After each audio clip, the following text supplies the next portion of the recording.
The evidence to me that just cries out that there's a God is the study of DNA. DNA is a very powerful, massive information storage system. In fact, DNA that makes up our genes actually is like books of information that's read by a language system. It's absolutely phenomenal. And scientists know today that languages, a code, only come from an intelligence, and information only comes from information. Nobody's ever seen matter by itself give rise to a code. Nobody's ever seen matter by itself give rise to information. And as you look at DNA, it actually cries out, meaning God created the universe. We all begin as a single cell the size of a period at the end of a sentence. How does that cell know how to build a body with 100 trillion cells in it, thousands of different kinds, and each one of them is so complex, nanochemical machinery beyond our comprehension how it works, and encoded is the instruction manual. It's the manufacturer's manual how to build and operate every part of this incredible body made up of 100 trillion cells. Furthermore, DNA is a three-dimensional molecule that is self-replicating. Each molecule is able to make an identical copy quickly and efficiently. The Lord has even programmed DNA to detect and correct replication errors. These sophisticated capabilities far exceed man's means. God has created the DNA molecule in such a way that it is self-correcting. There are special proteins called enzymes that go up and down the DNA molecule looking for and making repairs on a minute-by-minute, second-by-second basis. God created us with a DNA code that actually has what we call editase or editorial type enzymes. Just as an editor reads a newspaper or a book looking for mistakes, so God has created special enzymes that go up and down our DNA molecule, repairing the mistakes in ways that are unbelievably complex. Our DNA has information in it, and there is a whole field of scientific study called information science, which studies how information originates, how it's transmitted, and so on. And one of the laws of information science says that information never originates by itself in matter, never spontaneously comes about. Anytime we trace the copying of information back to its source, it always comes back to a mind. And since we have creative information in DNA, that tells me that DNA comes from intelligence. It's not something that could possibly come about through millions of years of mutations and natural selection. Okay, so 1, 1, 2, 3, 5, that's the beginning of the Fibonacci sequence. Next number in the sequence, what do you think? How about 8? The number after that, 13. The number after that, 21. So if you're getting those right along with me, then you've recognized the pattern that I wrote with the first few numbers in the Fibonacci sequence, which is this. It starts with a 1, the next number is a 1, then after that, to get the next number, you'll always add the two numbers that came before that. So 1 and 1 is 2, 1 and 2 is 3, 2 and 3 is 5, 3 and 5 is 8, so on and so forth. So that's recognizing the pattern that exists in the Fibonacci sequence. So it turns out that this sequence of numbers has all kinds of applications. It describes all kinds of things in the world that we see around us. There's a conspiracy to hide this information that DNA is a Fibonacci, is an exemplification of this number called, or entity ratio sequence called the golden ratio, the ratio that proves the existence of intelligent design, or the reality of intelligent design of the cosmos. I mean, if you go to the golden ratio site for Wikipedia too on the same theme, they don't mention any of this stuff in nature that we're going to talk about here, that we talked about on the show 2 days ago, and that we're talking about here. They talk about how it's found in architecture and math and all this kind of stuff. They don't discuss it how it's found in the measurements of the human arm. Why not? It's just, I mean, well, I think I'm making, that's the point here. I think that just made sense to me, thinking this through as I say it to you. It has to be a conspiracy. How could all this be overlooked, and how could Wikipedia leave it out? It can't be. There has to be somehow that big money has pushed their influence somehow, and they've had a drive to keep this covered up or something. These can't all be coincidences, and since they're doing that with everything else, it has to be the case that there's some movement to keep this stifled. I mean, why isn't, and here's another piece to add to this, why isn't this in our education system? We learn all this junk geometry, pea-brain stuff when you take geometry in high school, and they don't teach you about any of this, the golden ratio everywhere in nature. I went through elementary school, high school, college, undergrad degree in college, master's degree, and halfway through PhD, and never was any of this mentioned. And we know who controls the universities, the big money behind it, all the way up to the Illuminati Nephilim controllers. So this can't be. This is planned, okay?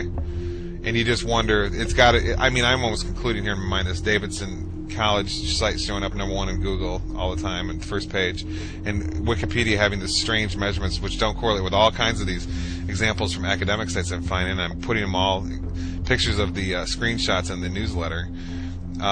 It's got to be a conspiracy. I mean, we could keep going compiling the evidence; it would just all lead to it. So, and if we could keep compiling evidence of it being a conspiracy, I mean, everything points towards it. I'm just throwing ideas off the top of my head.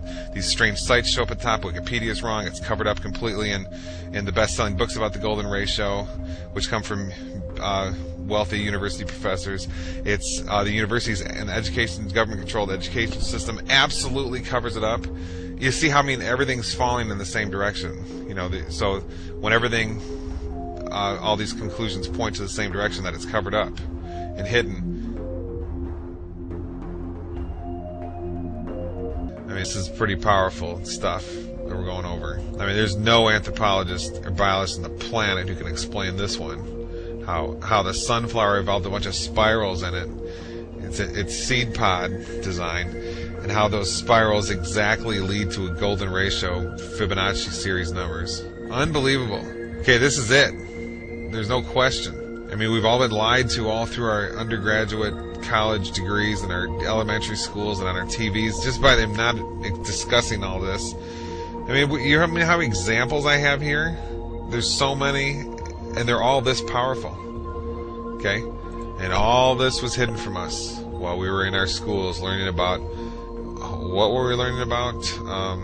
Plate tectonics theory. I mean, it's pretty sad case. Now there are some mathematical miracles of the Quran. Throughout all the Quran, if you count some specific words, you will come across to very meaningful results. I would like to give you some examples.